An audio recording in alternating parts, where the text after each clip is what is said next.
Okay, I see a few questions. Can I make chatbot with Java? I mean, you can, but there's no need for you. If you're using your IBM Watson, there's no need for you to make your chatbot with Java. Can a chatbot be created in AI language? Yes. So you are using NLP, basically natural language processing, which includes, I think, intents, entities, and dialogues. So if you're using that part, you can create a chatbot. Is the SDG project and chatbot assignment same? I think yes. Is preparing a chatbot teamwork, or should every member prepare their own chatbot? So I think if you, in order to submit your chatbot, you have to work as a team. But I would push you to make your own chatbot because you need practice, right? Is it possible to connect Gemini with chatbot? I think not.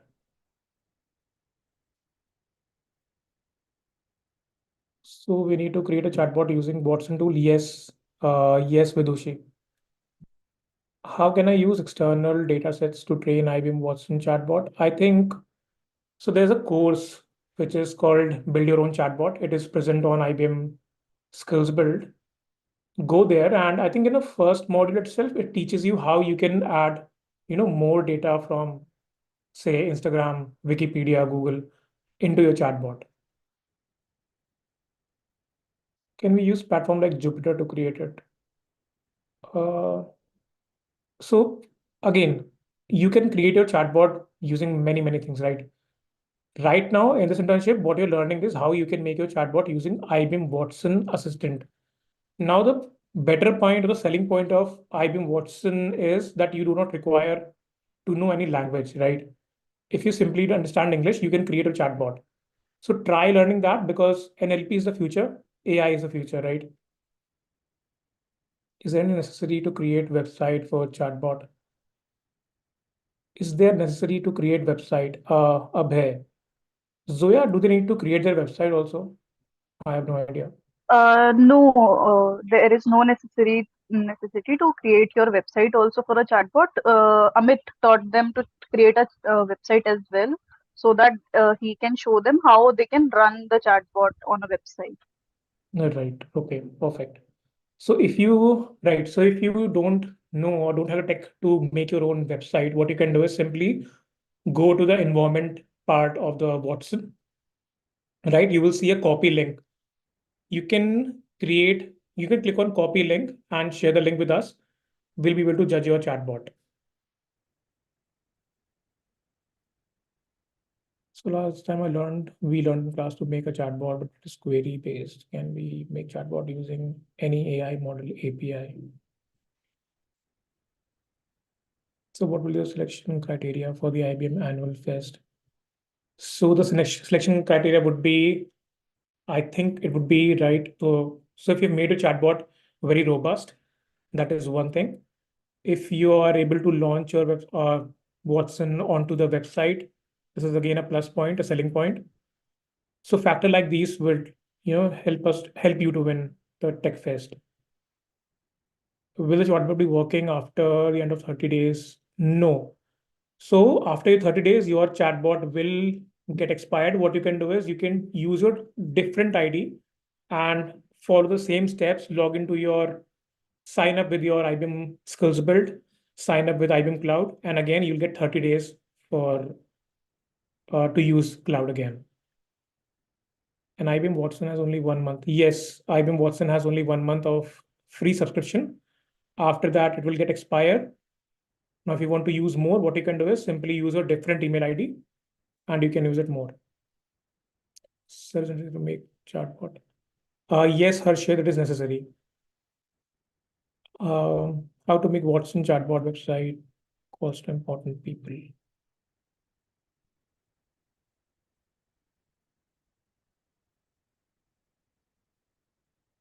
I mean, Gia, that is up to you. If you want to integrate your chatbot onto the website, that is totally up to you.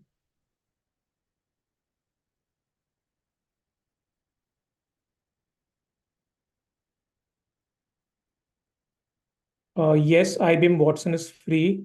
If you are, if it is asking for the price from you, It probably because you have not entered the code yet.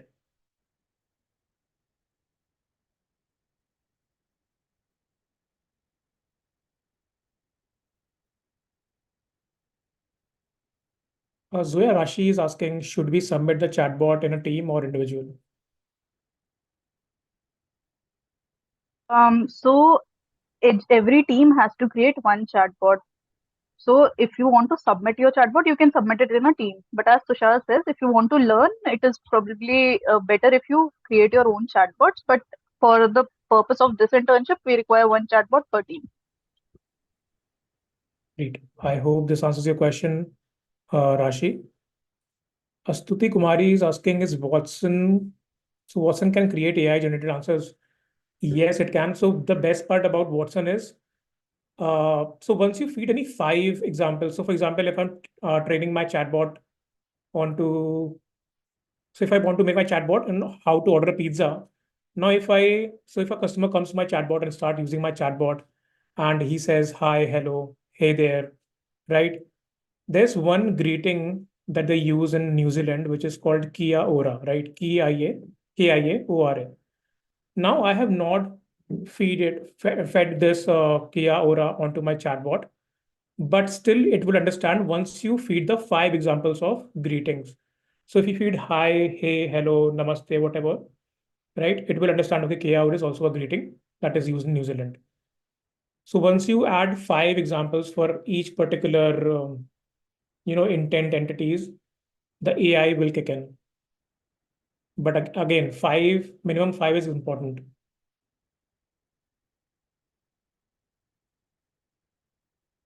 Yes, you can do that, Snigdha.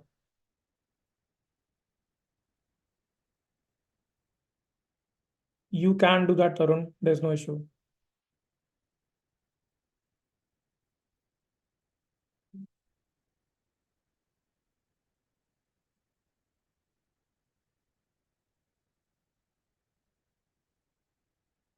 So again, there's a lot of confusion between. I right. So if you're comparing your chatbot, your IBM Watson assistant chatbot with the Gemini or ChatGPT like model, so there are basically LLMs, right? They are large language models. Their data training set, everything is very, very high. You cannot make your IBM Watson relatively close to even ChatGPT or Gemini, right? So don't make a comparison out of this. What you can do, what you can learn here is how to build your chatbot using NLP. So that is the one skill that you're learning in this internship.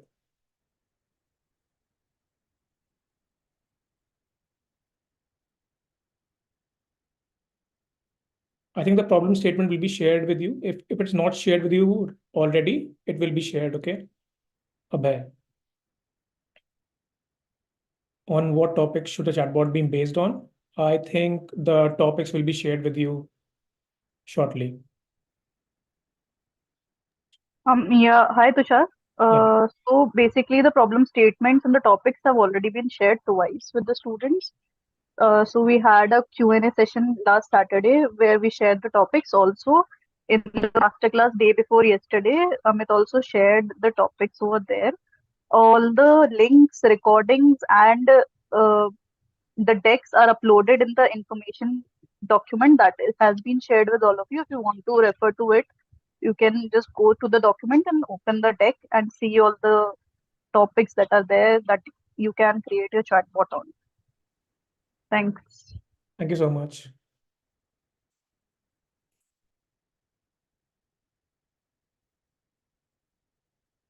Jia says, do we have to integrate chatbot on website or just build a chatbot? You can just simply build a chatbot, okay? It will not affect your points as such.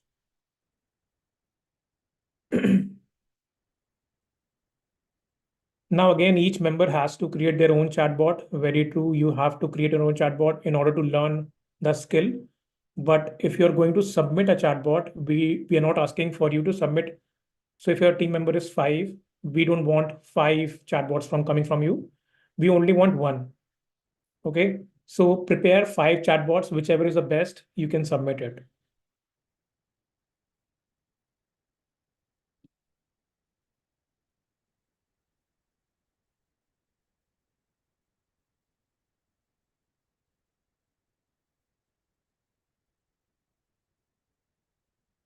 Okay.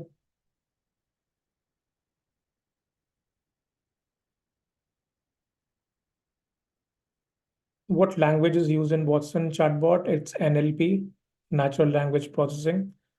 There are three components of NLP, that is intent, entities, and dialogues. Or you can use actions.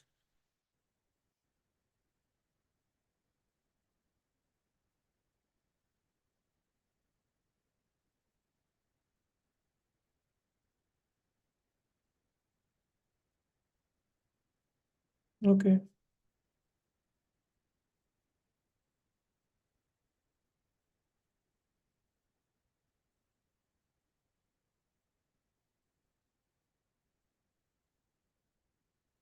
Can I get a job after this AI internship in the field of AI? No, Tabish, I don't think it will help you. If you have the basic understanding about Python, PyTorch, all the libraries, then maybe sure.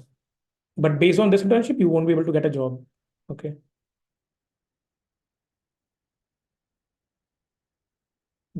Can we use LMs for only connect with agent part? Rupesh, I don't think you have the option to connect with the agent in your chatbot, right? Even if you try, it will ask for the money. So I won't recommend you to do it right now.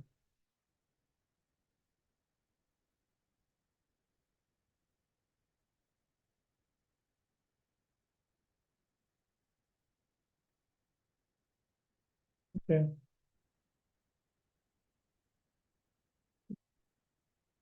Vishal is asking, how can we submit chatbot with Google Form? It's very simple. What you have to do is go to the environment part in your Watson Assistant homepage. Right after going to the environment, click on copy the link. Once you copy the link, paste the link in the Google Form, and we will be able to see your chatbot.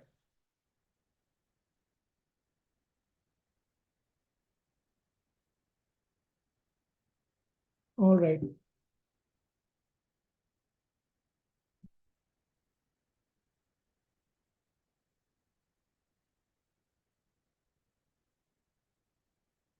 Zoya, students are asking about the deadline. The deadline for the concept note is 3rd of August, and for the chatbot is 5th of August. Tushar, if you want, I can just take the students through the concept note sample and the PPT sample, because I see a lot of questions over here Yeah, that'd be again. great. Yeah. So just give me 1 second and I'll just take them through it again, although we've already done this. But fine.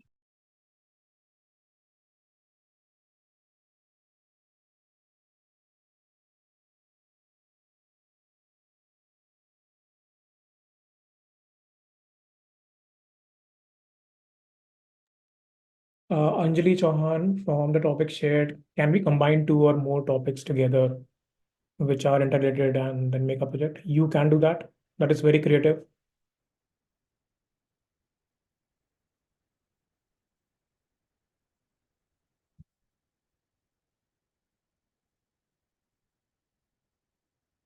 Yeah, hi. Is my screen visible? Yes, it is. Yeah. Great. So students, you all have been shared with this link, this document, and this document has all the links, all the learning plan links, all the samples that you might need. It also has all the recordings and decks of each masterclass over here, and it has submission links as well over here. So it is a 3-page document. One is all the samples and the links that you might require. Second is the recordings and deck, and third are the submission links. So for the PPT that you have to make, you can just go to this template and open it up, and you can download this template and make it as part of your own team. Right? You can write in your team members' names, introduction, what your project is about, the objective, problem statement, its significance, its relevance, and what your chatbot is about, its designs, the tools that you have used. You can just write all those over here. Right? Here is an option to link your chatbot as well. So you can paste the link for your chatbot over here, and we can go through it when you submit your PPTs. Uh, so basically, it is a 12-page document that you can download and just create it as your own. You can download it as a template, right? So this has already been created and you all have the access to it. So you'll submit your chatbot link over here only. Now, the new thing today is that we have already created the submission links for your concept notes and for your chatbots. So you'll simply just click on this link and it will take you to our dashboard. Here you'll put in your email ID, whatever your email ID might be, your college name, and you'll select artificial intelligence internship. And you'll submit your concept note as well as your PPT over here, right? Um, so these are added today itself. Please make sure you read these instructions before you go on submitting the final deliverables. And that is about it. Uh, Regarding that, we have a sample concept note over here. If you want to go through this as well, right? So you can make the sample concept note, or sorry, your own concept note as creative as you want. We just want the major headings to be there, right? You can make it colorful, you can make it designer, whatever you want. Just the major headings should be there. I hope that answers questions regarding the submissions, Tushar, and that you can take this session Yeah. for. Also, for the people who don't have this document or who think that they don't have this document, you get, all are added or your team members are added in the WhatsApp groups, and the document link is shared in the description of the group. So every group's description has the link for this document, so you can easily access this. Thanks, Tushar. Perfect. You're welcome. Thank you so much. I don't see any questions as of now.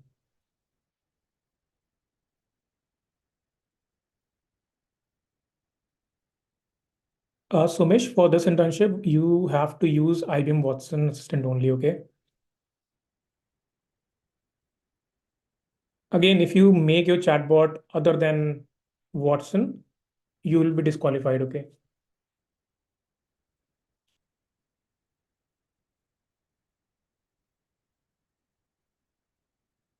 Once it's so actually Watson thinks on its own, right? I mean, if you like I said, if you provide 5 examples to a particular intent, entity, or dialogue, the AI will kick in. Okay, try doing that.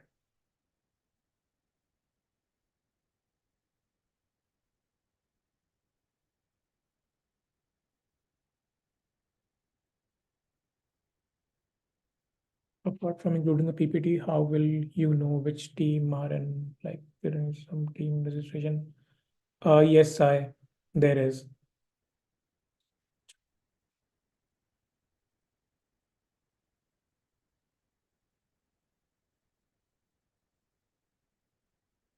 My team does not contain all the participants from the same college. It doesn't matter, Aditya.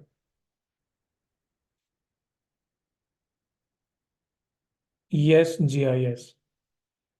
So whatever problem statement you will pick up, you have to provide solutions to that problem statement.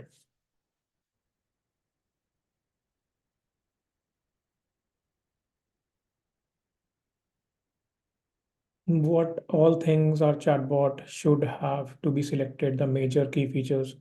So suppose if you're picking up any SDG, so if you're picking SDG 1, 2, 3, whatever, right, you have to cover in depth. So for example, if I'm working on education, so I'll provide all the details regarding education to my chatbot, how I can eradicate, poor education, how to improve education, what are some poems or TLMs we can use to teach student. So each and everything. Some like I said, the more robust your chatbot would be, the chances of winning this internship, the first night will be higher.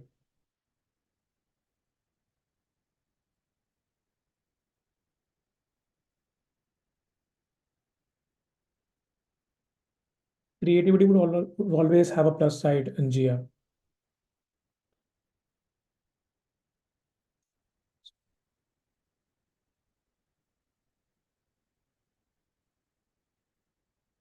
Nimit, it won't work if you upload, even if you upload your chatbot after 30 days onto GitHub, it won't open.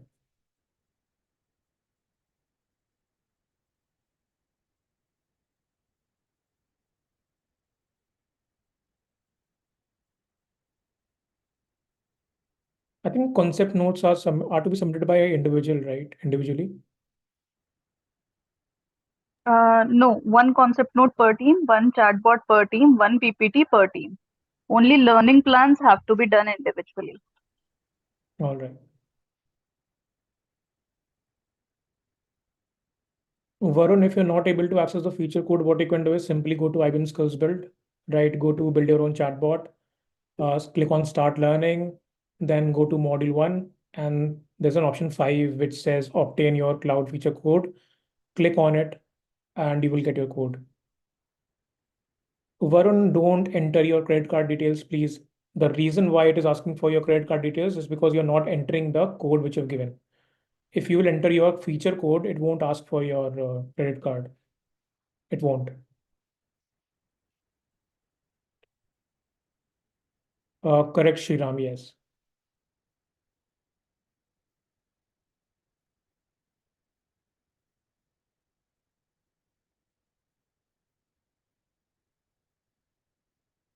How many questions do we need to answer in a chatbot? That is up to you. It's a very subjective question. Yes, Gaurav, you can create a static website using Wix. Or even better, if you can create a website using a free WordPress site, you can do that. There's also an option to launch a Watson assistant onto the website. You can do that. I mean, I've done it, so you can do that.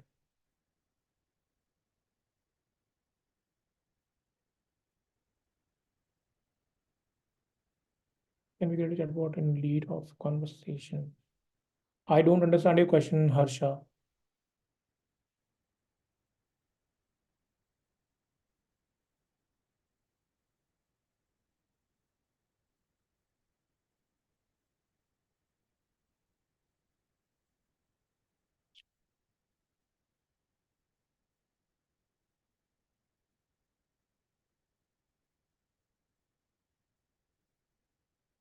What is meant by unique ID? I have no idea, Nitish. Okay, can I take this up? Sure, sure. Okay.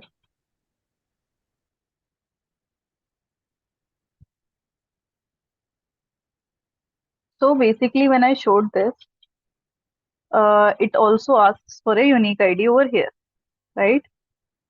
So how will you find your own unique ID?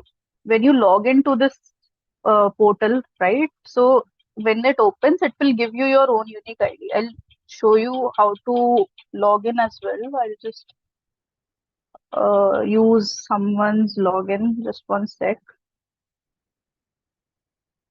Uh,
Okay, I've just put in the details of a team. So it takes a little bit of time to load your configurations, right? So when it opens up, it gives you your own unique ID over here, as well as it will show you how much of the learning plans you have completed, and you can also see which ones of your team members have not done this, and so that they can complete the learning plan. And for the team members who have not even started, there is a form linked to it. If let's say this person's email ID is not working, you can fill this form and change the email ID to the email ID from which this person can complete their learning plan, right? So it will show you your progress as well. And when you click on submit deliverables, it will show you this folder where you will submit your concept note and you will submit your PPT over here. So concept note, you'll open this and you'll submit your concept note over here, and you'll open this and you'll submit your final deliverable PPT over here, along with the screenshots of your chatbot. I hope that is clear.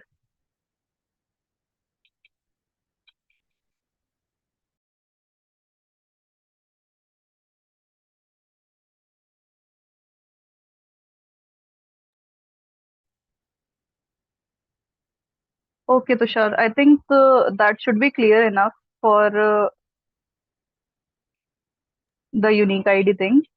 So Right. when you create your chatbots, you will take some screenshots of the chatbot, maybe through the data sets you have put in, and you'll put those screenshots in the screenshot folder. So the deadline for submission for the chatbot and PPT is 5th of August, and for the concept note is 3rd of August. Only one person has to submit it. Not all of the team members need to log in at the same time.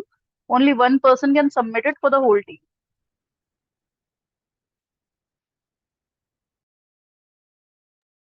Okay, Tushar, you can take it forward.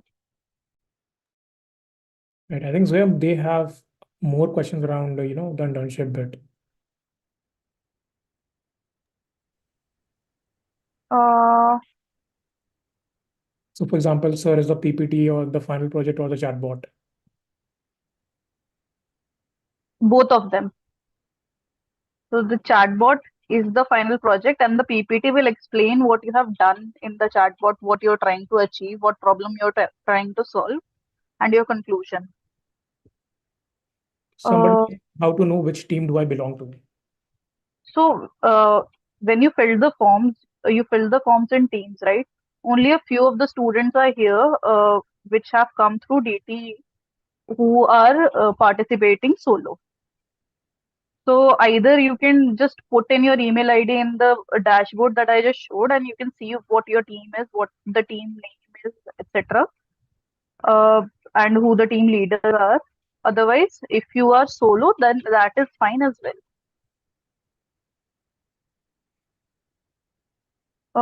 Do you have to put the names of all team members in concept notes and PPT? Yes. So you will mention all the team members who have worked on the concept note and the PPT. Can okay, so okay. How to open this dashboard? The link is in the doc file that I just showed you in the links and resources doc under submission. So you'll find the dashboard link over there, and we'll share the links over to on WhatsApp as well.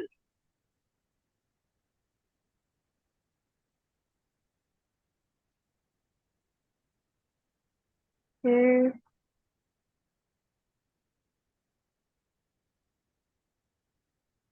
Hello. Uh, So there's one question, somebody's asking that one of our team member has left and got the another opportunity. So it will affect their progress or not? so as long as the other team members submit their concept notes and the PPT, everyone will receive the participation certificate for the internship.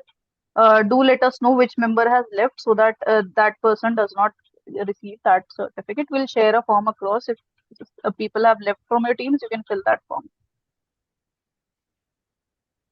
Not able to find problem statement for chatbot in the document. So the problem statement I'll share again. I'll just keep sharing my screen only. Again, in the same document, when you go to recordings and deck, right? So here is the deck for the masterclass 5 that happened day before yesterday. When you open this deck up, I have already written from page 107.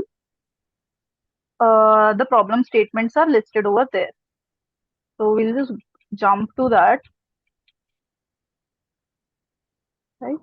So as you can see, here are 17 problem statements. You can choose either one or two or three, as somebody suggested they want to do more. So these are the 17 problem statements. You can choose any one of the topics. Here are also some examples of how you can make problem statements through these topics.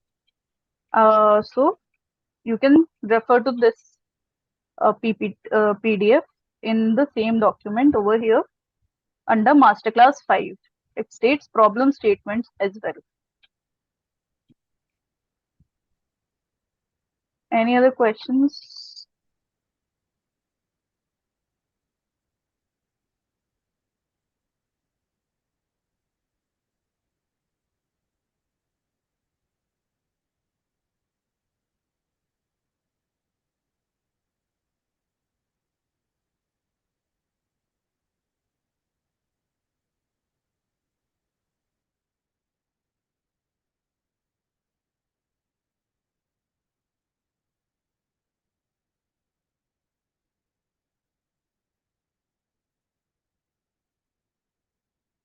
So percentage not set means that we have not yet received your reports on what the percentage is with regards to how much you have completed your learning plans.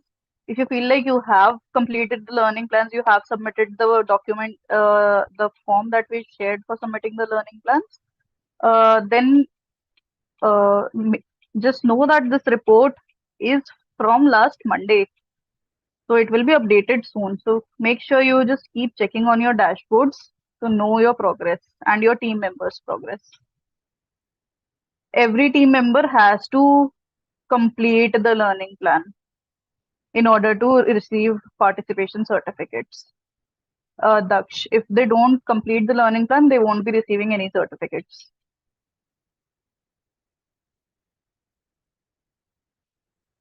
Uh, if you have added some team members when we have shared the form to add team members, but they're not added in the groups, that's because the groups are mainly for the team leaders, and we expect the team leaders to channel information to their own groups.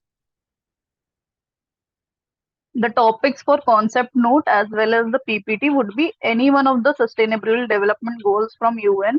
There are 17 goals. You can select any one.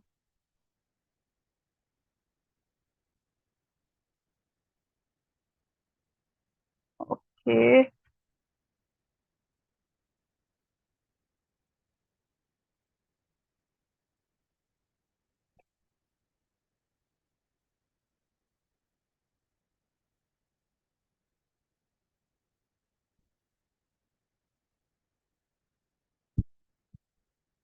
You can look through those 17 goals on your own in the problem statement section of the 5th masterclass deck. It is not necessary to build a website first for your chatbot. You can simply paste your chatbot link in your PPT and share across screenshots, and we'll judge it based on that.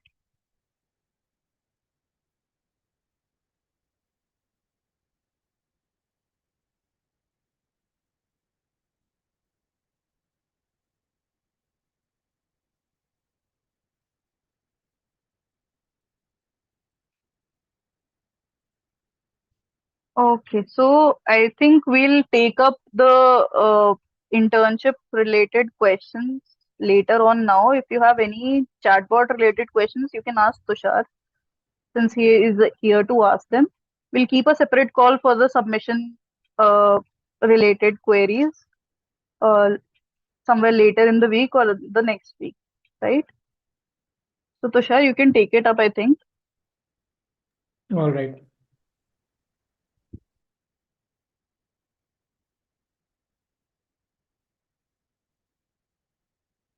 If you want to include contact number of our other organization in the chatbot, then it is okay. I mean, yeah, there's no issue, Vivek. If any member did not contribute, so will we add his or her name or not? I mean, that is up to you. If somebody is not doing anything, then you don't have to.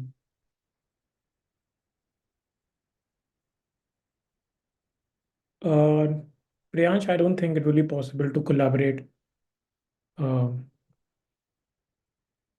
on the what's instant. Yeah. Where can I get the resources for making the chatbots? In your IBM SkillsBuild account, go and search for build your own chatbot. You'll get all the details over there.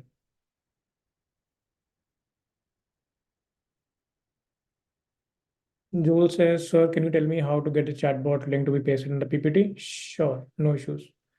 For that, you have to give me a minute.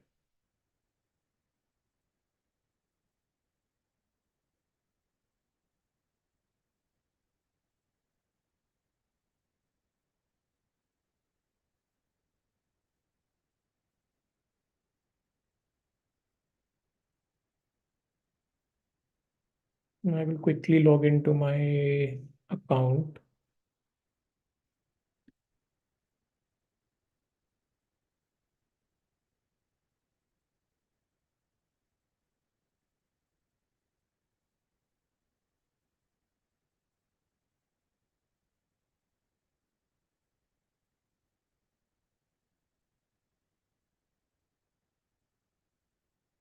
Just a minute.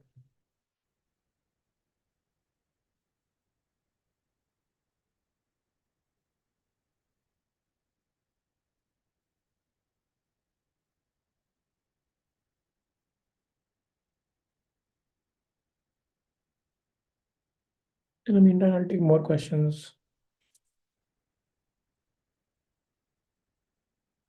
So for login, there is no name of my college name in the list on dashboard. So I'm able to log in. Yes, you will be able to log in.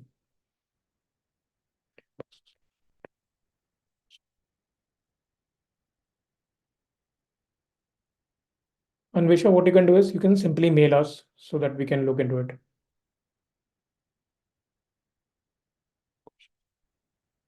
Komal, that is up to you. If you want to make your chatbot very robust, you can add as many questions as you want. That is totally up to you. No, Gia, it won't affect.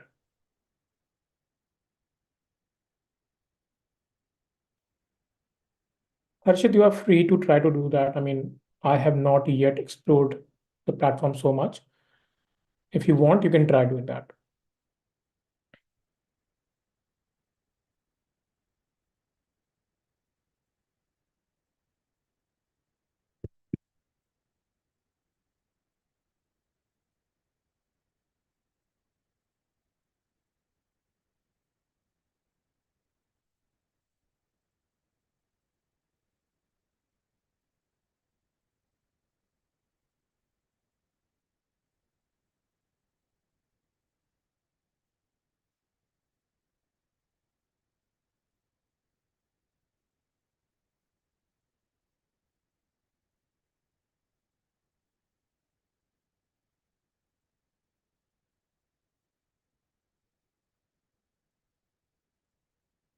Right. So I will share my screen and show you how you can copy the link of your chatbot.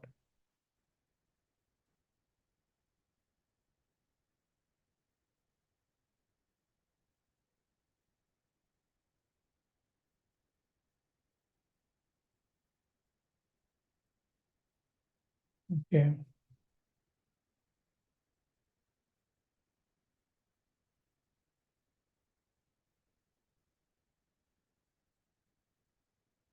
Right. So this is my screen.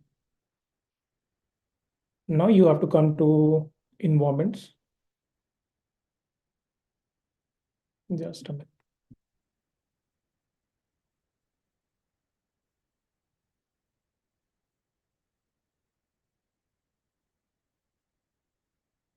Okay, publish it is. Okay, you can come to preview. Then you will find a option here, copy link to share. Click on this and your link will be copied. Just like that. Okay. You can paste this link and send it to us so we can see. Also, if you want to publish your chatbot, launch your chatbot onto some website, what you can do is come to web chat and you will find the embed option here. Copy this code, paste in the body, and your chatbot will get launched onto the website. So if you want to launch launch your chatbot onto the website, click on embed and launch it. Or if you want to just share the link to us, you can do that also. Just a minute.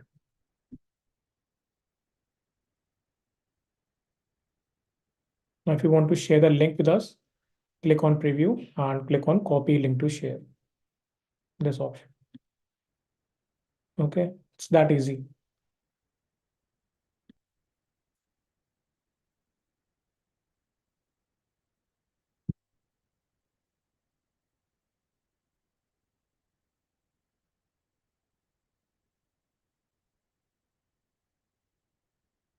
All right.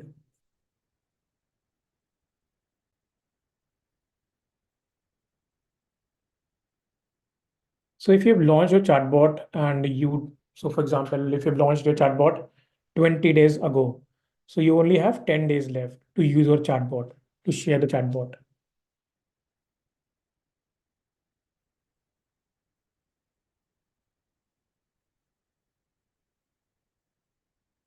All right.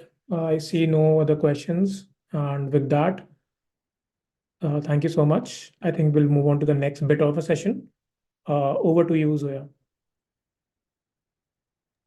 Thank you, Tushar. If you have any further questions, we'll try to address them in the next session we'll have regarding the submissions. I think so. Priyanka has already joined us, so I'll request Tanuja for the introductions and we can move forward with the session then.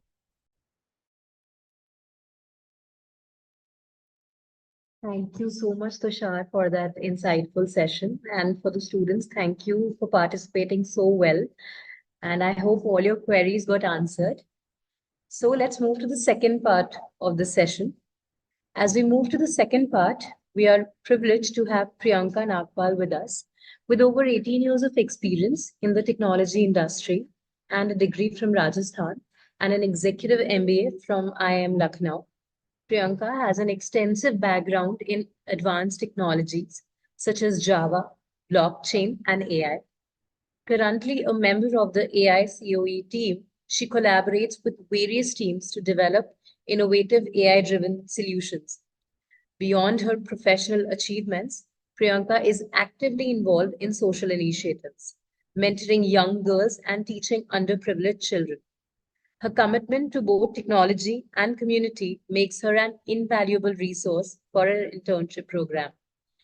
So, in this session, Priyanka will delve into the technical aspects of AI, sharing her expertise and insights into the vast career opportunities in this dynamic field. Please let's give a warm welcome to Priyanka Nagpal. Over to you, Priyanka. Thank you for being here.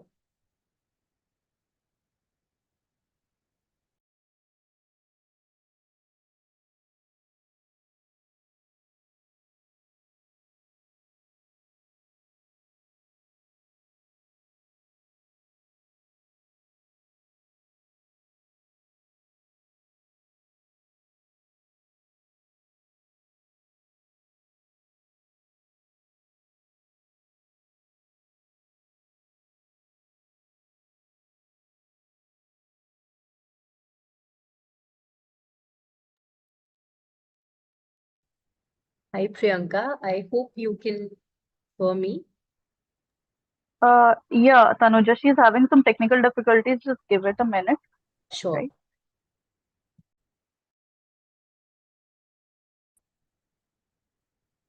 Yeah, can you hear me now? Yes, yes, we Okay, can. thank you, Tanuja, for the warm introduction. Yep. So, as Tanuja mentioned about my careers and other specs, let me quickly go over to a little bit of technical aspects of AI and the use cases is what we're going to. So, let me share my screen and let's get started on it on quickly.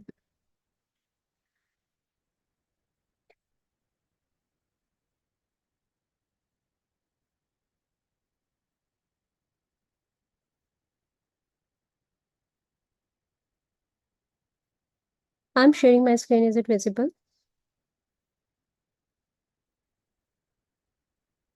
Not yet, Priyanka.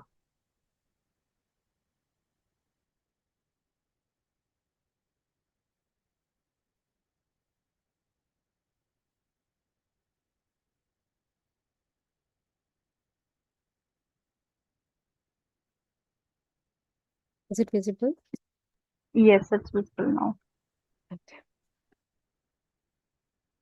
Okay.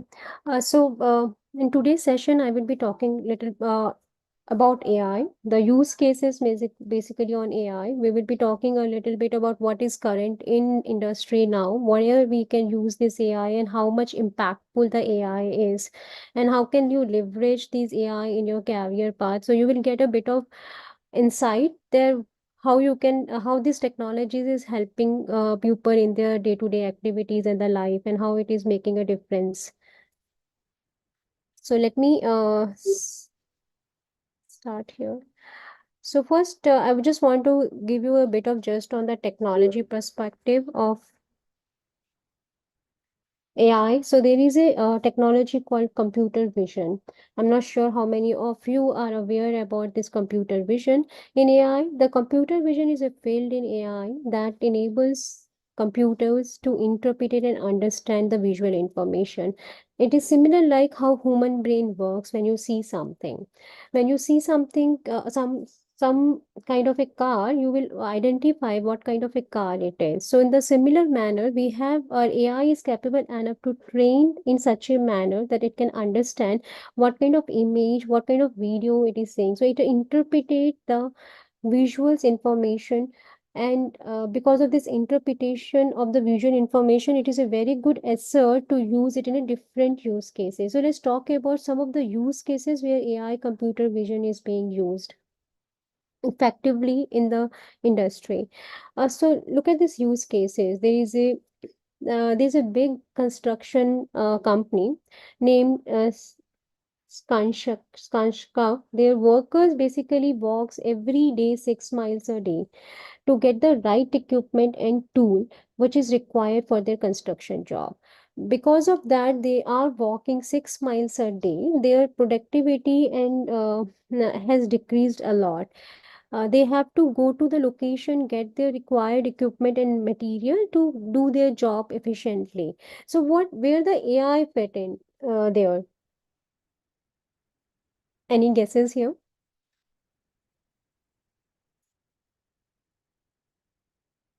Okay, in this case, right, if we know what is the movement of a worker in each daily basis, let's assume that this worker goes to this inventory and gets something from here and then he delivered it here, right? And then he got his tool and come back to the same location, and that's how he again continue his work. So if we know where exactly his most of the time goes to get the proper equipment and tools which he required to do his job, then we can reduce the working hours of this particular construct worker. So what we have done, the computer vision has given us a estimate and analysis of the same, right? Where exactly the tool and resources should be kept so that can decrease the number of working hours which the constructor man says. So, constructor person basically spent on getting the resources. So in this case, what they have done it, they have estimated in a manner, and then they was able to reduce the every worker walk by 2 miles every day less. So now previously if he was walking 6 miles per day, now he is walking 2 mile less for every day. So it is basically 4 miles per day.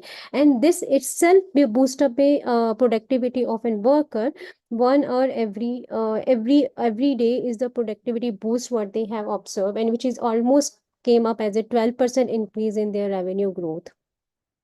So that's how in the small use case, right? We don't even think about that, but it has a huge impact on the business criterias, right?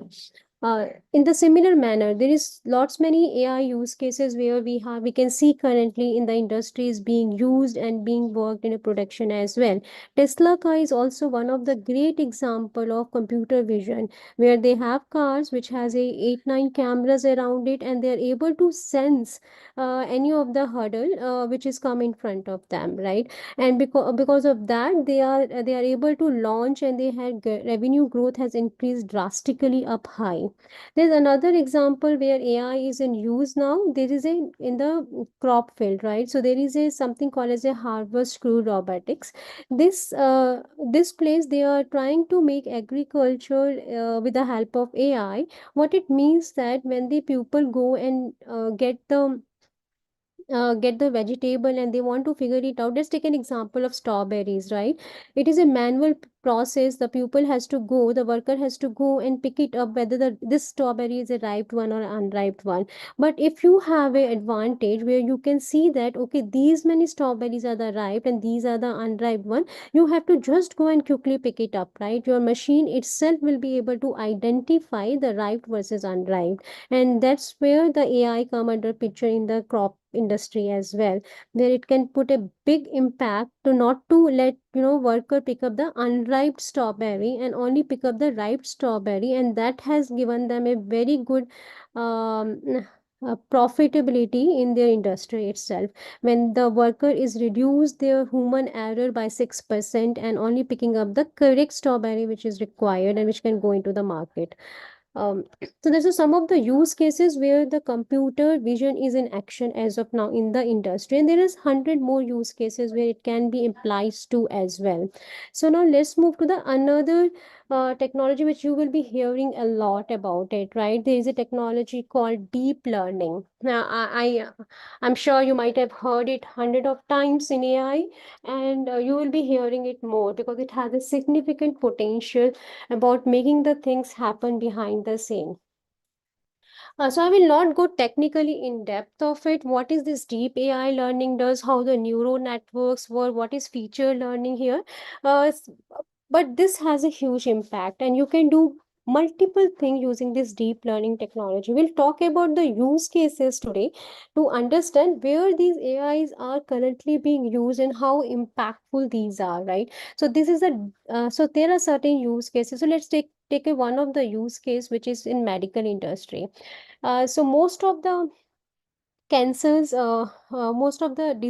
the cancer is the prominent disease where we have seen number of death happening in these scenarios, right? We are not able to diagnose the cancer pretty well. So in this area, there is a big success because of the deep learning we have achieved. So because of the deep learning technology, now we are able to identify the malicious cancer prior the time. So the Google AI has worked on this uh, deep learning algorithm which can identify the metastasis with 89% of accuracy. So this helps the industry to identify the cancer probability far better than anything, right? So this helped a lot in identifying the problems area and get the solution as well. So and help a lot of diagnosis of cancer. So it has improved a lot of diagnosis, and then this has a huge impact the common human life as well. And deep learning has a lots of potential in every industrial area, whether you talk about healthcare, whether you talk about any other industrial area. It has a huge potential of getting us the solution far better, which we cannot even imagine that. I would like to cover a little bit more on NLP thing. I think you guys are what I got an info that you guys are moreover talking about the chatbot, and this NLP makes it more interesting if you guys are working on the chatbot, right? As you guys are already working on the chatbot, maybe you guys are already aware about this NLP processing. So, in the nutshell, just to revise your stuff, so this NLP is a natural language processing which allows you to interact with computer in a human language. So you can talk as this you have another human standing in front of you, right? This is how you are building a chatbot kind of an application, where instead of it's just pretend like you are talking to another human and asking the question and give you the answers, right? The key aspects of NLP is basically it deals with the written and spoken languages. It has a text and speech processing the capabilities in it. It also understands the context in the languages, right? It also can do the intent behind what you are asking for, right? So that's how NLP normally works. So in NLP, there is two major things. Where one part of it is basically natural language understanding, NLU, and there is a NLG, natural language generation. So these are the two different set of NLP, and you can either use NLP in both the things together. There are certain use cases where you only need NLU, you don't need NLG, but there are certain cases where you need both of them, right? NLU is basically when you write something and you have a context, the natural way of asking a question, it always have certain context in it, right? And then you allow you to understand the context and then answer the things, right? NLG allows you to generate the language. Like if you, the examples can be maybe you ask the ask your chat GPT kind of an application where you ask to write a summary of certain thing, right? There you are asking to generate the text based on the context given. So that is NLG. The NLU, you are asking certain question which is based on the context and where you are trying to understand what is this question is all about and getting the answer for the same, right? And NLP consists both, but that's not necessary that in all the use cases you know both the things. It may be the case where you have certain area where you will be using NLU and in certain area where you will be using NLG. We'll talk about how it can relate to the work chatbot which you are doing it. We'll talk about bit of the more use cases on NLP domain.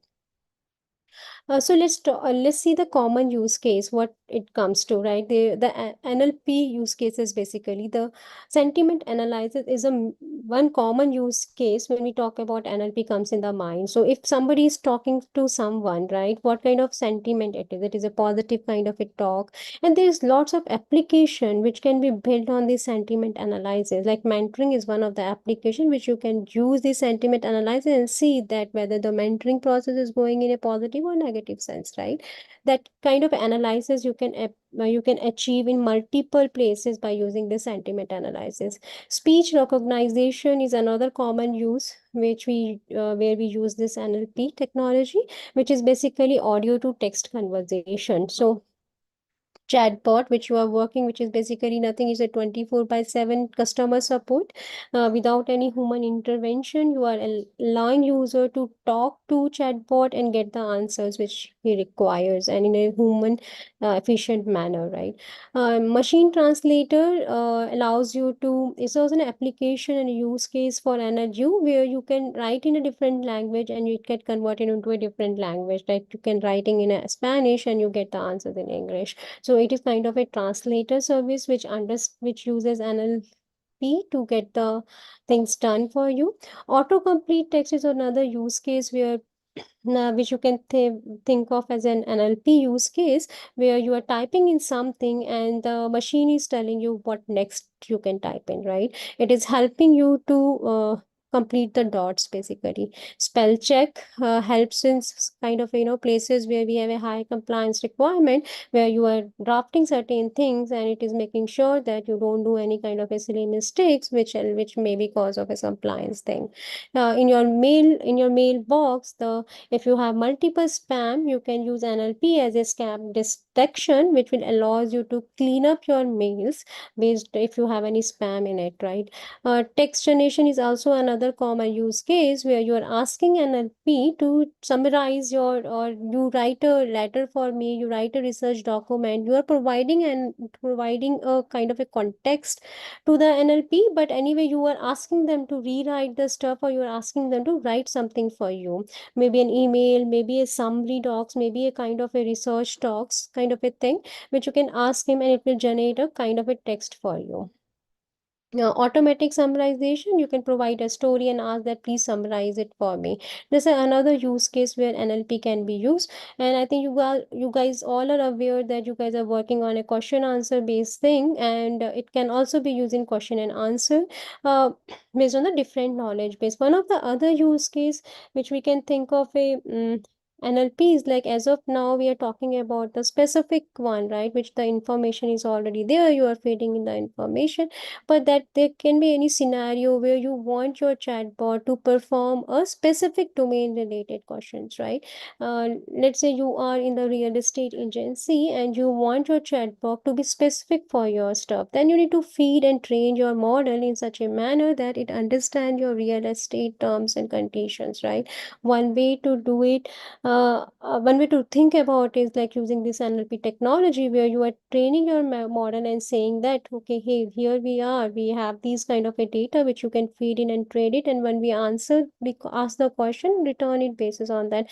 The other way of thinking, which we call as a RAG, is basically you are giving your chatbot a bit of context of the domain and then saying that, okay, here is the context. Now we are asking you questions on that context. Please use this context and answer me it. So you are building a knowledge base on top of your model, and which is helping you to answer it deeply to your question. So there's other way of thinking your chatbot, making it too specific for a specific industry to build a knowledge base on top of it, right? In the terminology point of view, we call this kind of a terminology as a RAG kind of a terminology. So so let's take a real example where this NLP approach is being used to give a gist of it, where it is used and how it has helped many industries to generate their revenue, to have a greater high productivity rates, right? So one of the use case here is this airport where they have a multiple process documents and which they need to analyze it and process it. There's a lots of human power which goes in analyzing these documents, and these documents was coming from a different kind of a formats and all. So then they realized that they need a solution for it because lots of manpower was going inside it. And what they come up with is basically they incorporated an NLP program which allows for parsing their documentations. So they feed in all the documentation to their NLP, and NLP was able to make a context out of it and get the information which is product related with the 97% of the accuracy. So their intent was to only get the information which is related to the product so that they can proceed further. And these documents were so dynamic in nature. If you have a simple program to say that, okay, this is the field which represent the product, but this is not the case for all the document. But NLP, as it understand the context behind the things, it's able to understand what is related to the product information and it extract the exact product information for the different variety of the documentation. It was able to get 95.7% of the accuracy for them, which leads to the reduction of the time spent what they used to spend for the processing of documentation by 98%, as they are getting the information what they seek by NLP system itself. Then they don't need to scan it manually, and it also reduce their shipping error by 66%, which saved them $4 million every year, which is a huge saving for them. So I think I have spoken a lot. I don't want to overwhelm with the knowledge here. So these are the chatbot which you are building, right, can also have a huge impact in that sense, right? So these are some of the use cases which I wanted to share with you to get you a bit more what AI has a power to do in the industry, right? And what is being done as part of where is the AI being used as of now, and what is the impact of AI is in the industry, and how it is helping the businesses to grow, so that you can get bit more into on the AI and then see what the technology have for you in it. So that's what I have to share. I'm open for any question, anything you want to ask me.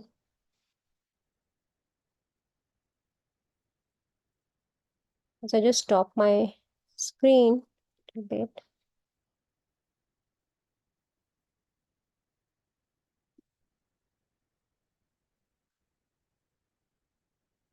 Any question?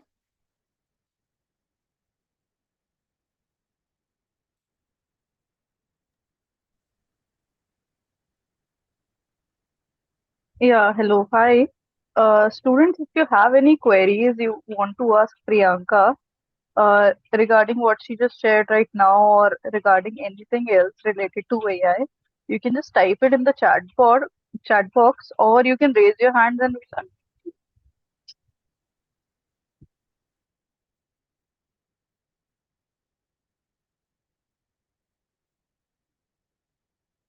So I do see one question here.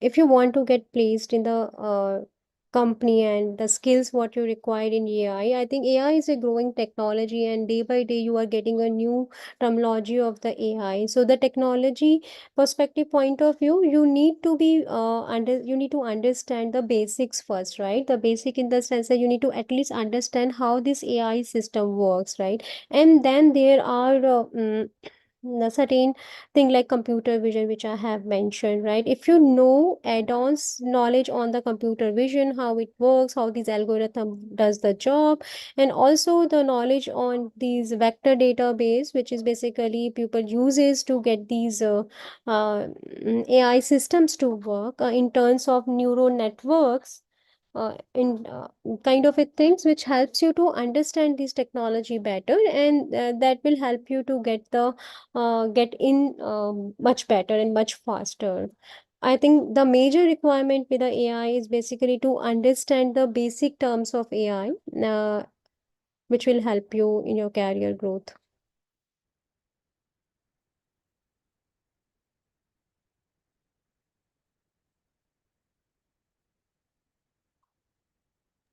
So, Priyanka, I see a question here that asks, is DSA needed to get entry level AI job?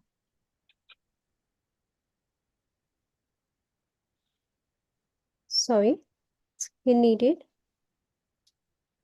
The question by Rohan is DSA needed to get an entry level AI job? It's not DSA only, it's all about so DSA is basically tells about logical way of thought process, right? Uh, if you don't talk about DSA, it's also about algorithms which you use. So if you don't need DSA, you also need to understand these algorithms, right? Which is basically the data.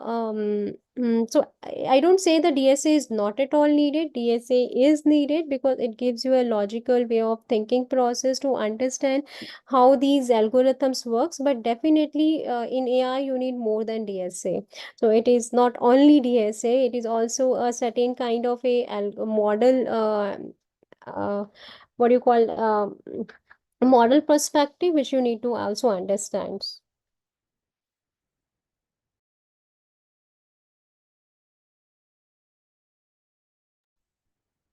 So in the nutshell, DSA, yes, you need to have a knowledge of DSA. Uh,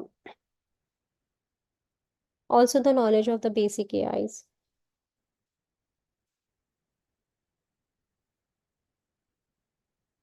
Okay.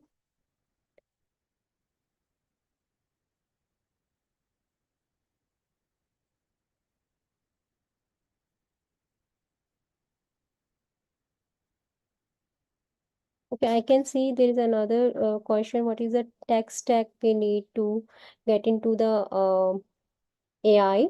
The programming language, if you ask me, in that case, you need Python, R, if you have knowledge on these two majorly. Uh, then if you talk about the deep learning thing, if you understand TensorFlow, PyTorch, that will be extra benefit for you that you understand the deep learning framework. Um, and as I mentioned, a little bit of NLP knowledge and computer vision also works well here. So that's are the basic tech stack which we need to at least know to get into the AI. Let me read the another question.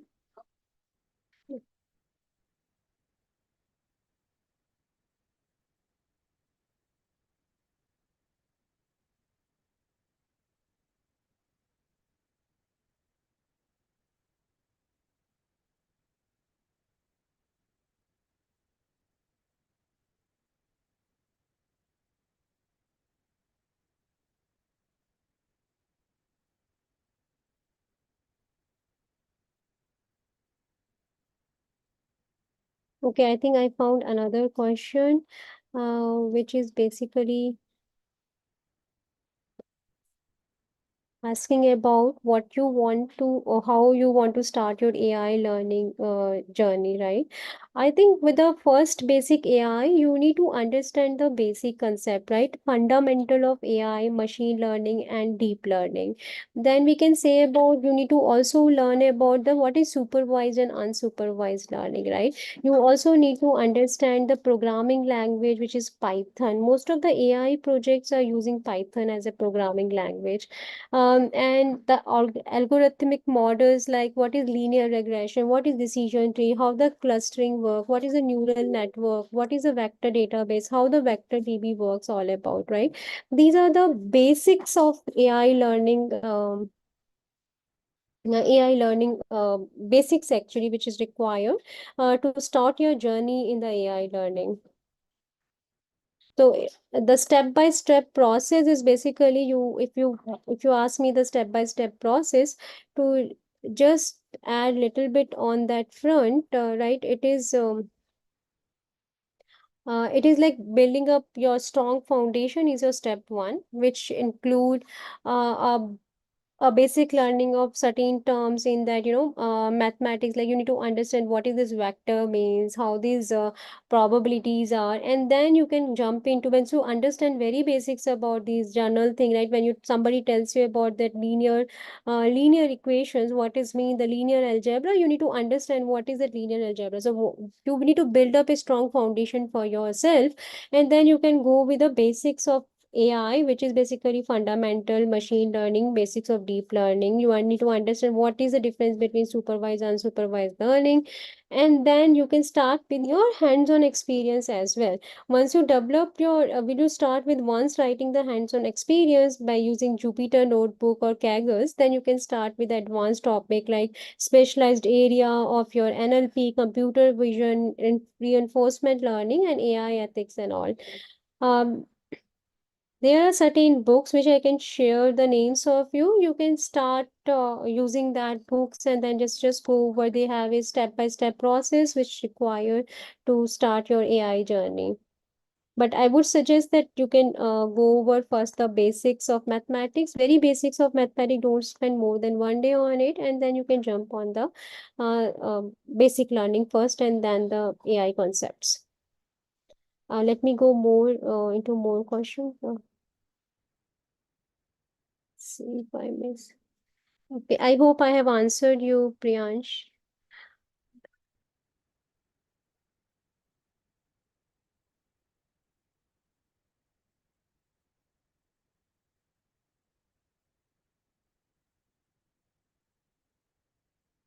Yes. So there are internship opportunity in IBM, but how to apply for the same? I will get back to you if you really wanted to apply for the same. We don't have that handy link as of now to let you know that how you can apply for the internship opportunity in IBM. Yeah, can we? I don't understand your question, Patil. Can we go for industry with using IBM? You mean by that? Priyanka, I have a question. Mm-hmm. So, Gaurav is a mechanical engineering student. For Okay. AI and ML, which language should he prefer to learn first? He is a mechanical student, then he has to learn Python first. So you need to at least understand the programmatic, understanding of how these programs work. The Python will give you a bit of hands-on how these programming languages work. Once you well versed with the Python, then you can go with a bit of deep in the concept, right? How the things really works in computer.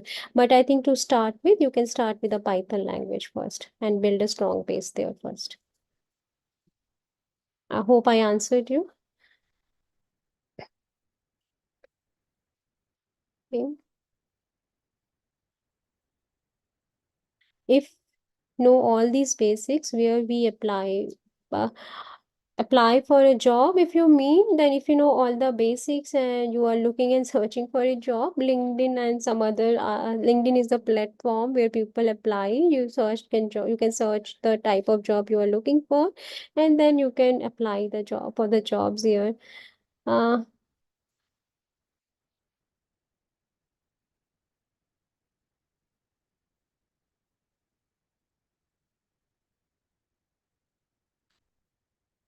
So there are so I think you are confused with the ML and the AI, right? So all these terms are different, but the intent, if you think, it's almost the same. What in the nutshell we are trying to do is we are teaching our machine to learn from the human behavior. We are building a intelligence into our machine, right? So what we are saying is like we are saying that if human learns from the mistakes, why can't AI learn from the mistake? We are building a neural network inside a machine, how the human brains have. So what we're doing it, we say that okay, we as a kid we start teaching you 1, 2, 3, 4, and then we start teaching you the how the plus work. Now in the same manner, why can't we teach machine, right? We can teach the basics and then we teach how to perform certain things on it, right? And you do a mistake, we oh, will give you minus number. So if you go to an exam, you do a mistake, you get a minus number, and if you get a minus marks, you will learn from your mistake and you don't do it again. The similar concept we are trying to apply on machine and building. So what we are in the nutshell we are doing it, we are imitating the human brain and trying to give that kind of a intelligence to the machine so that it can behave the similar manner. And that's what all deep learning and neural network does, right? We call it as a bit of different name. When we say that we are learning from a mistake, we call it reinforcement learning, because we are forcing the machine to tell us now we are -1 and now you have to relearn your things, you have learned it wrong somewhere. So we are calling it bit differently. To answer your question, if you're confused with what is ML, what is AI, to so to start learning anything, you need to be good at your basics, right? The ML will tell you what exactly the data structure, how the algorithm work, how the training of the model works, what is this model contains, right? AI will tell you how these algorithms apply, how the logical sense of neural networks work, things. So if you wanted to understand what comes under AI, what comes under ML, there's a very thin layer there. But then in that case, the terminology which you have a multiple courses which only talked about AI, we can share the resources with you and which will give you proper guidelines like what AI, what ML is. But I think to understand AI really well, you need to understand the basics correctly, is what I meant here. Okay, let me go to the another type AI.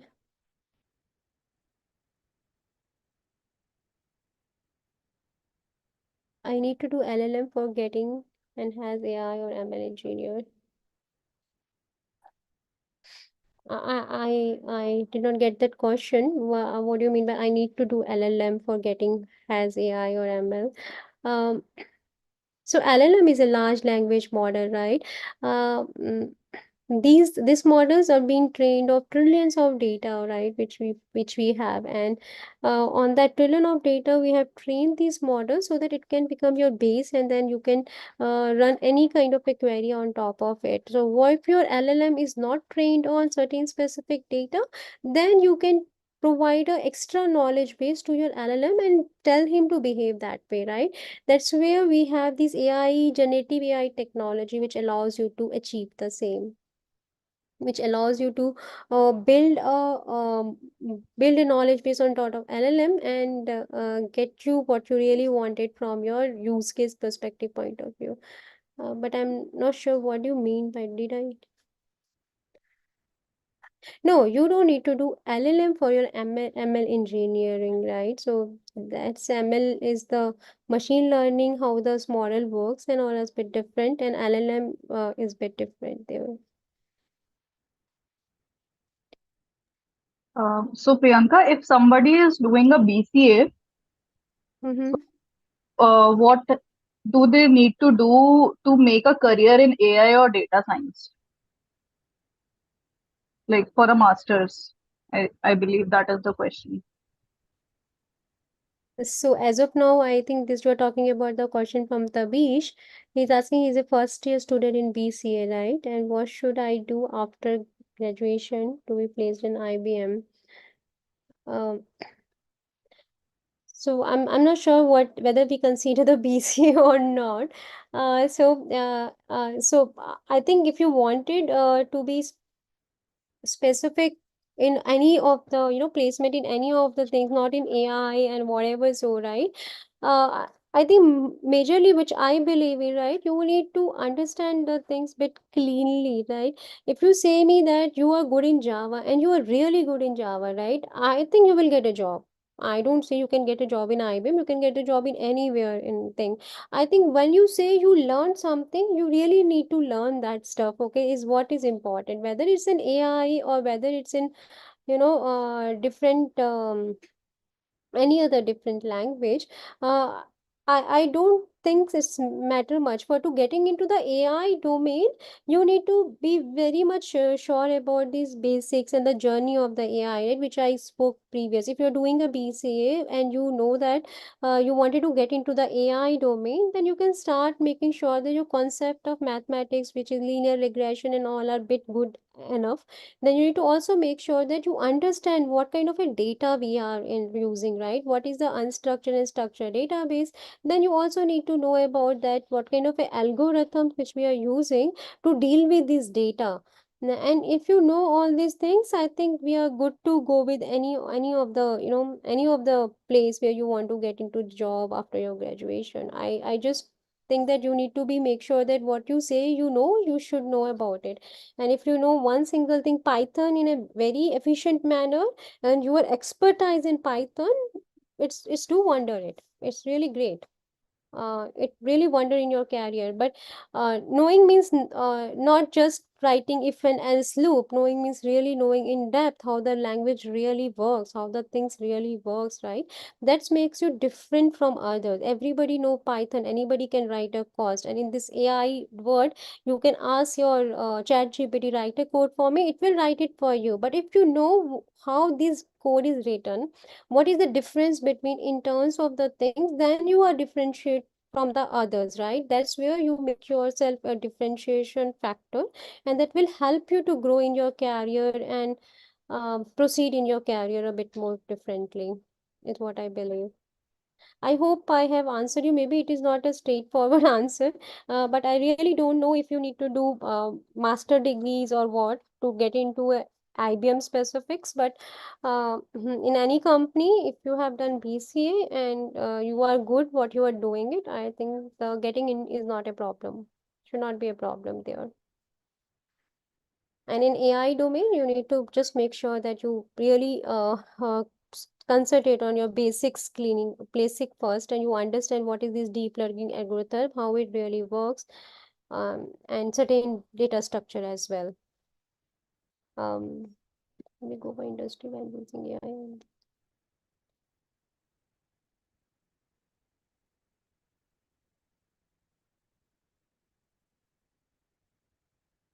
As a teacher, which AI subject is most comfortable to teach?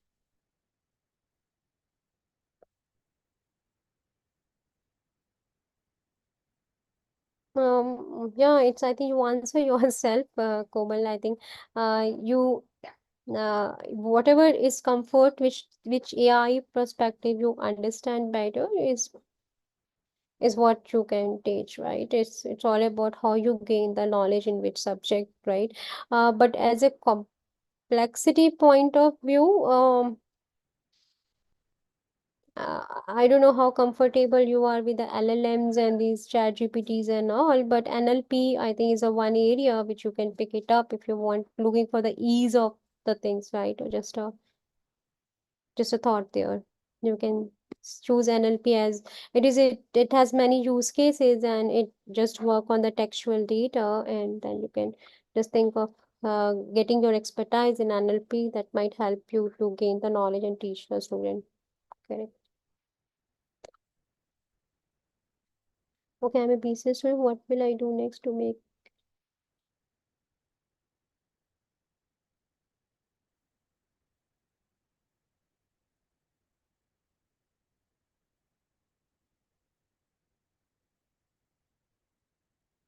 This is moreover like a question for H. If you're looking for a very specific answer from IBM perspective, I'm not so sure. But if you're looking in the journal industry perspective, right? Uh, what do you want to do basically? You can consider both the advantages and things like this, right? When we need to take a decision, I think if you pursue your MCA degree after your BCA, maybe you will get into your structural learning kind of a program. This might contain you and give you a more knowledge on AI and data science kind of a thing. But if you focus on your skill building, maybe you can work towards the specific skills which you really wanted to get in, and then you can build that skill, and then you can see how many opportunity you can get from uh, industrial point of view. AI, as it is growing technology, and if you say you know all the basics and the concept of I think market you will find it open, but I still promote you do a master MCA, because that's also sometime matters. So uh, I think proceeding with MCA is a better choice in your case, maybe if you are doing MCA, because uh, that will give you a better, structured kind of a learning. And as you're very small and first a BCA student now, you can go with the structured learning first, and then you can build your skill in MCA as well. So, do AI certificate help in getting a job? Mm. What kind of certificate you are talking about here? I think more than certificate, if you ask me, I will say that knowledge helps, not the certificates.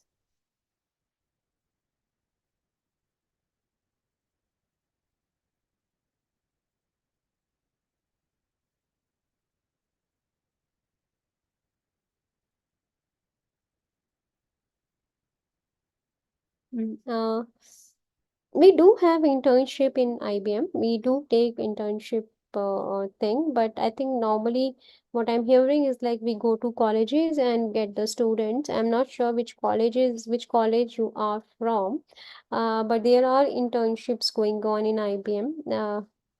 How you can apply for these internship? I don't know.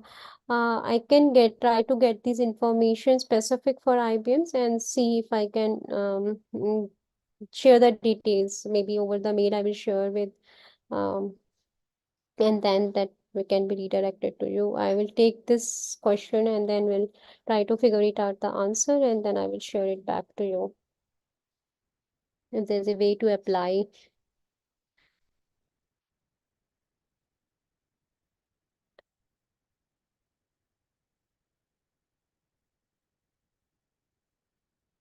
Okay.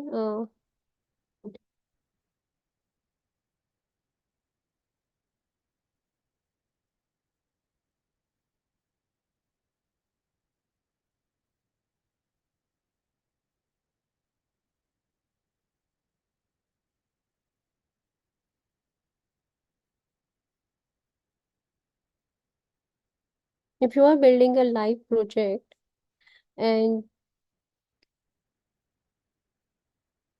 you are looking for a job opportunity, um, will and if your college is not providing you that opportunity, I think I will first guide you to apply through LinkedIn. Yeah, definitely I will guide you. Uh, there's a there are particular forum through which you can apply for that and get into the job in the specific one. And this project will be, always a value add for you, right? Because you will be learning multiple thing when you do certain thing, when you provide your hands on into something, that's always going to be a value add in your career, right? You are not saying something by reading, you are saying when you have explored the stuff up, and that's definitely a value add. So I would I think the next step, once you complete your project, you add in your resume that you have done that and that you have built up these competencies, your skills, and start applying through LinkedIn. And I do see that if you have a greater circle and if your profiles is sound enough, you will definitely get into it, is what I believe in. There's lots of opportunity for AI people, and we are looking for AI expertise, at least the people who understand AI and who are ready to work, right? Is kind of an expectation we have, and definitely will guide you as well. I share my email ID with you guys, and you can write your questions to me and I can try to answer you. Okay, then there's another question. Doing a BTech in AI. I think I answered this one.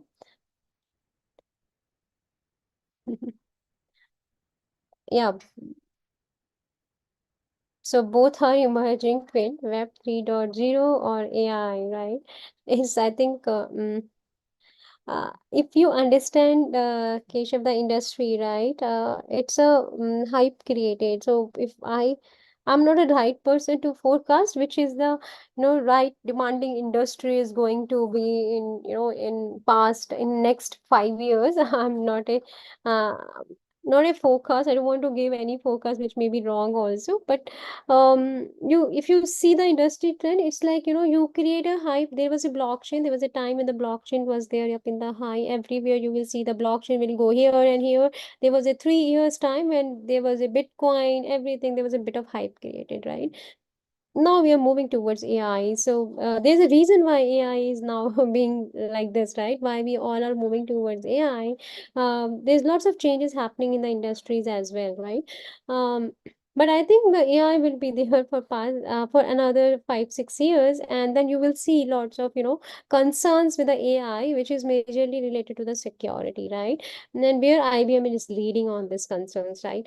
So in the nutshell, you will see AI growing in past, I believe in next few years majorly, and then you will see that there is a another thing which comes up, which is basically on the security and the compliance related stuff with the AI, and then that will gain the market up and all. Web 3.0, as it brings up the security as a aspect here, then there is also a huge potential in Web 3.0, right? And it's all about because of lots of PII information and compliance are in place. There is a other domains which is also going to grow very fast, which is related to the environmentals, right? Industry related to that is also going to go very fast. There are certain rules the government also implies there. So I think these both are most demanding industry, and I agree with you, but I cannot guarantee you which will be. But for now, it seems like AI is going and it is going to grow till 5 years more. So and then we'll see where are we heading, and it is very prominently growing technology now. Python is the language which is more prominently useful in artificial intelligence. Yes, AI certificate, as I mentioned to you, you get a certificate. Good, great. You might get an interview call because you have AI certificate. But then when somebody asks you a question, if you don't know the answer, you are gone, right? So moreover for me, you say you know AI and you really know the concept better, that's enough. I think I don't go with the certificate, but yes, certificate, if you really learn and do the certification in a proper manner and that helps you do the learning better. And if you've already learned, what's wrong in giving a certificate and getting a certified saying that yes, you know the AI better. So it's nothing harm in doing it. And so Microsoft AI fundamental certificate, if you want to get it and you already know AI certificate, it you just take it in a manner that it will help you to gain the information. And if you already have information, you can get any number of certificate. There are lots many Coursera free certificates are available, which tells you that you have gained. IBM also provides lots many certificate, which helps you to say that yes, you have learned AI, right? Nothing more than when you get into the job. I think these certificate, every interviewer just say that okay, this guy has a certificate, it means he should have a knowledge of AI and he should be able to answer me. They will put up a question in front of you. You should be able to answer it. The moment you say you have a certificate or you don't have a certificate, if you are able to answer the question questions correctly, you know the fundamental clear, I don't see any problem in that. So the certificate is just for your initial screening, right? When somebody see and you say that you have a certificate, that's definitely going to be a bit helpful to, shortlist your CV kind of a thing, is what I can say. But I think more than certificate, it's all about knowledge. Maybe please tell the mistake. Yeah, I think when I started it, I found ML is basically too much in mathematics, right? You drill down. So I'm answering Priyansh Puralwal. Sorry, I'm not good in saying the names well. So please tell me the mistakes that we should avoid while AI and ML learning journey. So here in this, to answer this question, I think if you find that these things are going too mathematical and you are not able to understand these two mathematical terms, don't stop your journey. Don't get demotivated and say, okay, this is not for me, man. I don't understand these too detailed mathematical algorithmic ways, right? Nobody in Gen AI world, nobody is asking you to learn LM. It's good that you know the fundamental. It's good that you understand that mathematics. But if you are not a mathematic guy, if you don't understand these mathematics, I suggest you don't get demotivated to understand the in terms of it. You get the basics clear of ML, like structure and structured learning. What is it all about? Don't go too deeper into that algorithmic way of ML. You can come out of it and then start learning the AI, computer vision, start learning these terminologies and then what it does, how does it implement it, the LLM, the generative AI concepts, right? Don't get stuck with the ML thing. So it's not necessary that everyone in the industry will learn the ML and they know all the basic algorithm, all the mathematics, research level details of each algorithm. I do see that people start with this journey and then they say that, oh man, this is too mathematics, too much into these, formula driven things, which is like proof of things, why the things happens in this way, and then they get stuck there. So what I suggest you, don't make that mistake. Be motivated. If you see that it is going too much deeper into mathematics, it's not necessary that you know all the algorithms what we have there in place. You can come out of that and then start learning toward the AI terminology more. Having said that, it does not mean that learning ML does not have a value benefit. Always, when you learn the things deeper, it helps you to understand the things deeper, to understand how the real things works. But don't get stuck. There is what I meant here. Hope I have answered you. Um, okay, okay, there's another question. Um,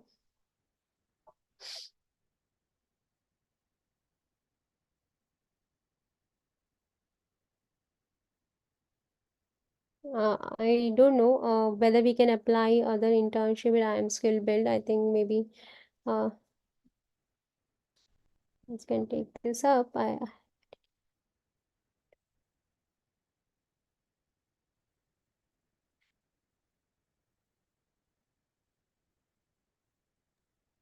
So Priyanka, there is a question that says, can you suggest any commonly asked interview questions with your experience for an AI interview, let's say for a entry level job in AI? Um, so I think maybe I can give you the commonly asked question, but I don't think so. My intervention is required. You ask your chat GPT, it will give you 100 of questions which you need to know, right? But I don't. So I think what I mean it here is like there are certain basic AI question which you can prepare for it, but there is no specific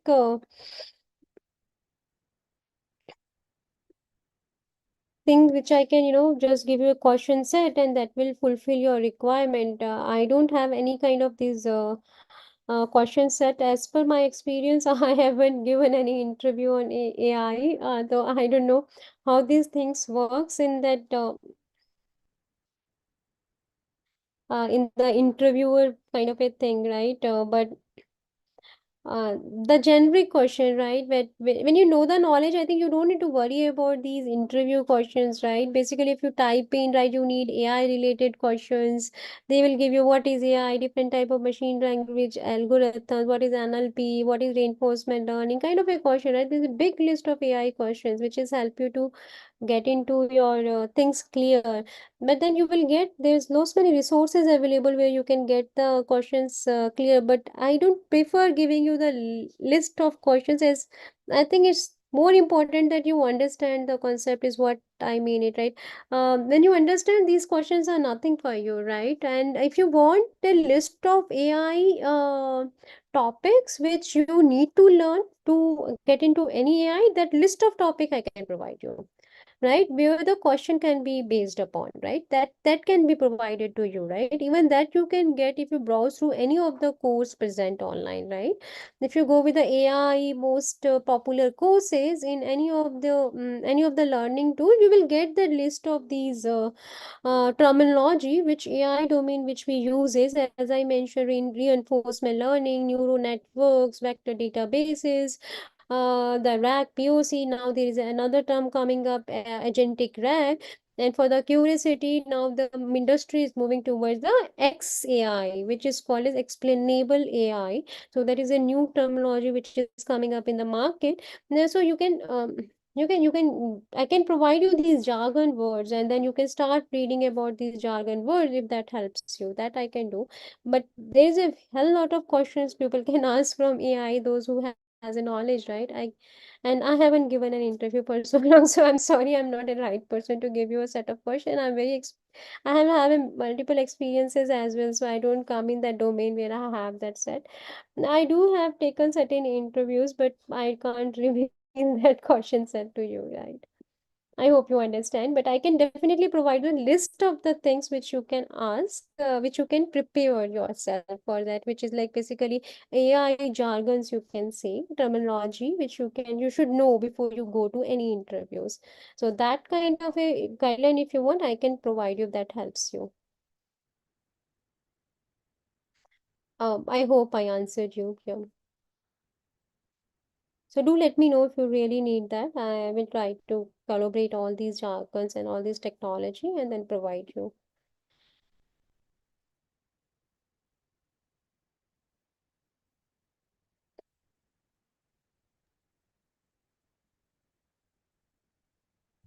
Okay, so the question is, what language are you proficient in? How many years did you take to learn those intermediate levels? Um, See, in a IT industry, as I know I know multiple languages, and languages are not in being concerned for me. I know Python, I know Java, I know Node.js, I know JavaScript, I know TypeScript, I know a lot of languages, right? So languages all work on simple concepts, right? So it's never been a tough time to learn any languages. And for now, in nowadays, we are having multiple languages, and I think we have too much support of Google and this chat GPT. I don't think so languages are any barrier which you need to learn any specific language. You need to learn the concept better, right? It's what it means about, if you learn one language concept better, then I think any language, it's just a matter of the syntax difference, and it is a matter of the understanding how the real language work in which environment, right? And it will keep changing. Is today, if you know five languages, tomorrow there may be a sixth language in the industry, right? IT industry is very change driven, right? You cannot rely on one single language. And I don't think so learning different language takes any amount of time, right? Once you get into it, you learn it. The Google become your first, that now chat GPTs are becoming your first hand helpers to help you in learning any language, is what I can say. So I don't think so language is a concern anymore now in industry at all. And it's being very fragile thing, right? It changed a lot.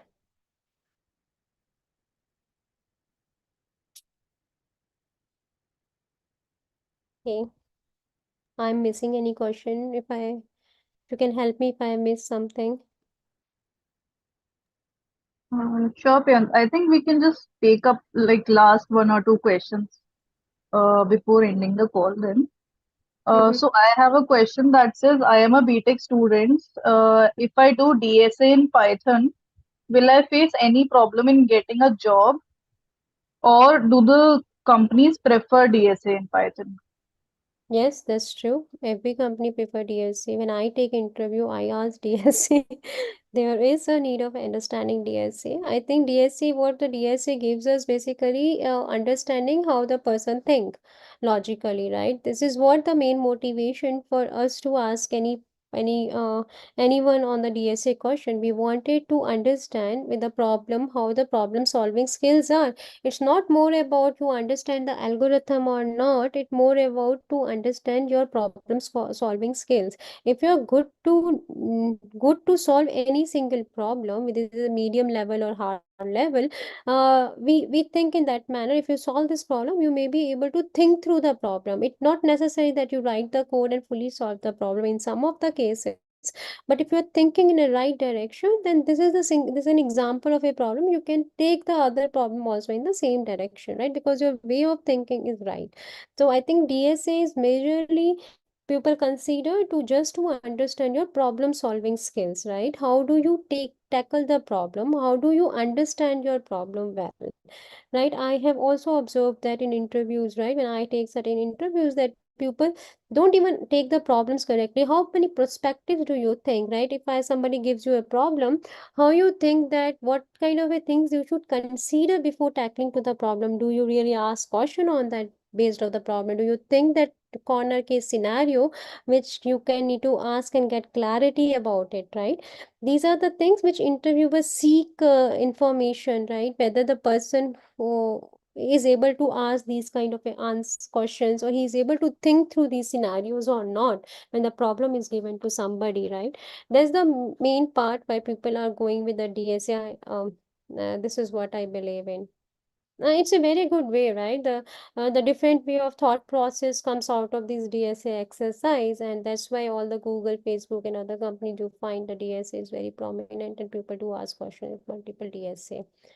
And if you know DSA very well, if you it means that when you say DSA very well, for me, it means that you know the data, how the data storage really well, how the data are, and then you are very good in problem solving, right? When somebody say they know the DSA very well, you know how to attack the problem and solve in the right direction. You know what is the marginal condition you need to tackle when you solve any problem. If you have these capability, then why not people will take you? People are looking for these kind of people who are having these kind of capabilities, right? I don't see any no in that scenario. So if you know Python and DSA very well, I think you can, there is no issues in that front, right? You can should be able to get into the job. The only thing is that you need to have a good click of the right job for you, is what it matters. I hope I have answered you. Any?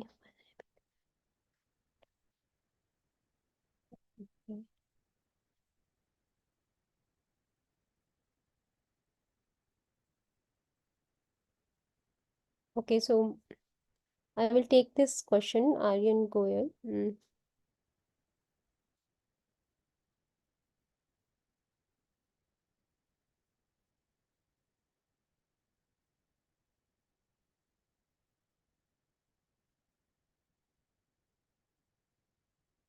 Um, so if you see, Aryan, so it is all about you, right? If you are, my belief is that the time don't come back, right? As a thing. So now you are in age you can do master. If 5 years later you think I wanted to do master, maybe you are not in that age, right? Yeah, the times is the main key here, right? Anything can come back, but time don't. So if you think that master will be add on in your knowledge, master you really wanted to do, you really wanted to never face that industry where you will feel guilt that, right, you haven't done your master. If you have done master, you might be here, right? But I would suggest when you do master, make sure that you do it from the right college, you do it in a right topics which you really wanted to do.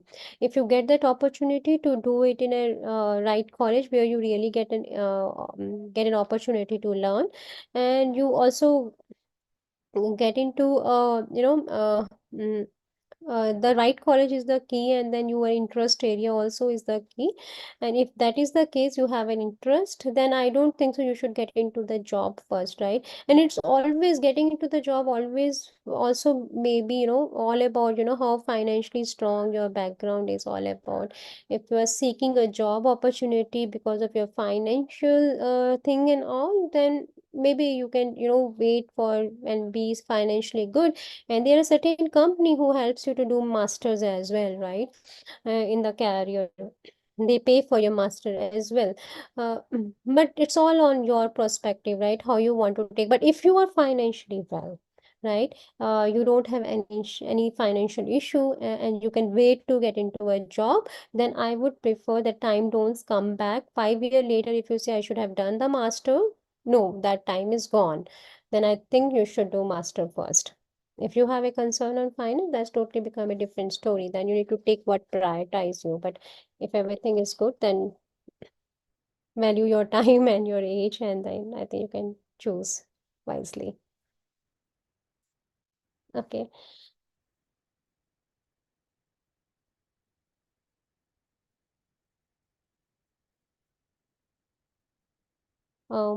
If you talk about the Komal, if you talk about the teacher teaching job, I think you can take Python as language is Python, right, which you need to start learning first, because most of the AI things I do see there's multiple languages people use. It's not only Python, but again Python is one of the most prominent languages which you people use as in AI.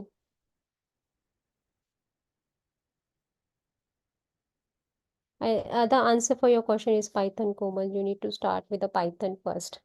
That is the starting phase of teaching. And if you wanted to go into AI field teaching, then I think once you are well versed with the Python language, then you can start with this computer vision, LLM modeling, uh, the argumental, retrieval argumental, and then what is this LLM does kind of a thing, right? There are reinforcement learning, how AI can, help you in multiple domains and all. The use case studies of AI is the way to go. I hope I have answered you.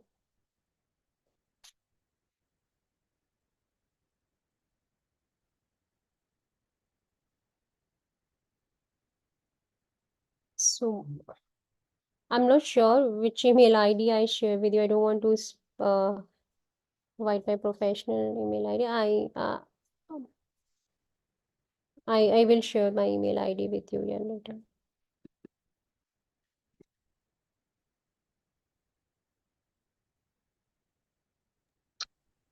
So Priyanka, I have just one thing to say to the students right Mm-hmm. now.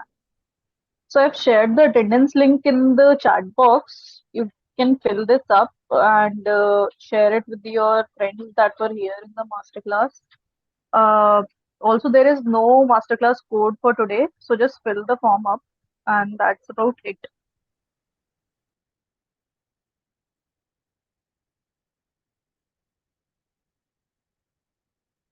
So I shared my professional ID. Let's see.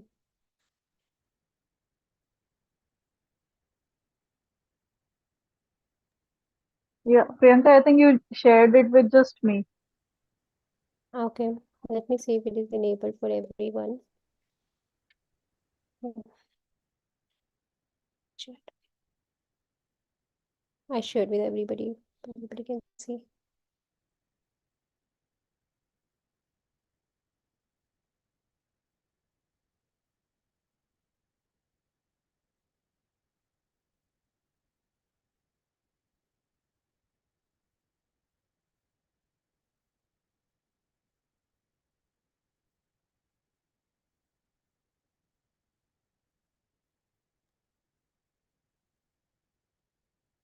Hello, everyone. Do we have any more questions? Because we're about to close.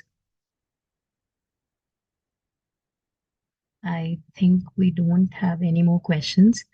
So I would like to close this session with thanking Priyanka. Thank you so much. It was wonderful to have you for the session.